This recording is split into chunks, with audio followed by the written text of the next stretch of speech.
Revelation chapter 18. In the Bible, Babylon symbolizes humanity's ambition to dethrone God and rule the earth. Babel, the Hebrew word for Babylon, first appears in the story of the Tower of Babel in Genesis 11. Chapters 17 and 18 in Revelation describe Babylon's final defeat. We see in chapter 18 several speakers explaining how the beast and the kings desert the prostitute, who is symbolic of Babylon. And then in verses 9 through 20, we see laments, mourning, coming from kings and merchants and sailors who profited from Babylon's power and wealth. Revelation chapter 18. After this, I saw another angel coming down from heaven. He had great authority, and the earth was illuminated by his splendor. With a mighty voice he shouted, "Fallen, fallen is Babylon the Great. She has become a home for demons and a haunt for every evil spirit, a haunt for every unclean and detestable bird. For all the nations have drunk the maddening wine of her adulteries. The kings of the earth committed adultery with her, and the merchants of the earth grew rich from her excessive luxuries." Then I heard another voice from heaven say, "Come out of her, my people, so that you will not share in her sins, so that you will not receive any of her plagues. For her sins are piled up to heaven, and God has remembered her crimes. Give back to her as she has given. Pay her back double for what she has done. Mix her a double portion from her own cup. Give her as much torture and grief as the glory and luxury she gave herself. In her heart she boasts, 'I sit as queen. I am not a widow, and I will never mourn.' Therefore in one day her plagues will overtake her, death, mourning, and famine. She will be consumed by fire, for mighty is the Lord God who judges her.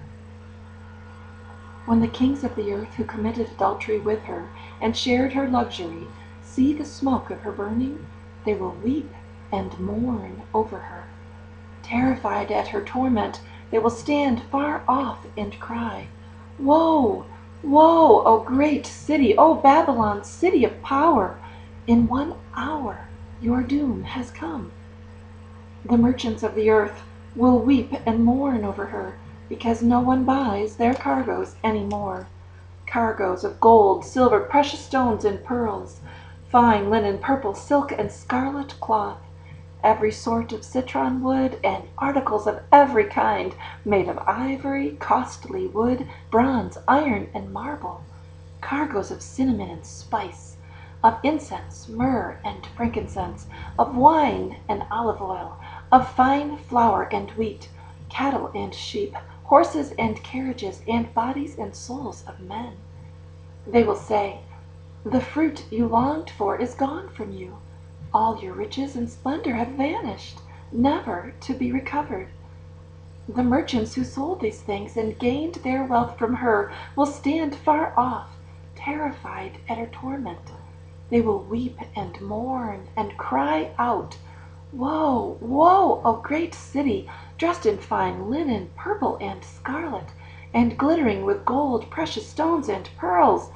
In 1 hour such great wealth has been brought to ruin.' Every sea captain and all who travel by ship, the sailors and all who earn their living from the sea, will stand far off. When they see the smoke of her burning, they will exclaim, 'Was there ever a city like this city, this great city?' They will throw dust on their heads, and with weeping and mourning cry out, 'Woe, woe, O great city, where all who had ships on the sea became rich through her wealth. In 1 hour she has been brought to ruin. Rejoice over her, O heaven! Rejoice, saints and apostles and prophets! God has judged her for the way she treated you.' Then a mighty angel picked up a boulder the size of a large millstone and threw it into the sea, and said, with such violence, The great city of Babylon will be thrown down, never to be found again. The music of harpists and musicians, flute players and trumpeters will never be heard in you again. No workmen of any trade will ever be found in you again. The sound of a millstone will never be heard in you again. The light of a lamp will never shine in you again. The voice of bridegroom and bride will never be heard in you again. Your merchants were the world's great men. By your magic spell, all the nations were led astray. In her was found the blood of prophets and of the saints, and of all who have been killed on the earth.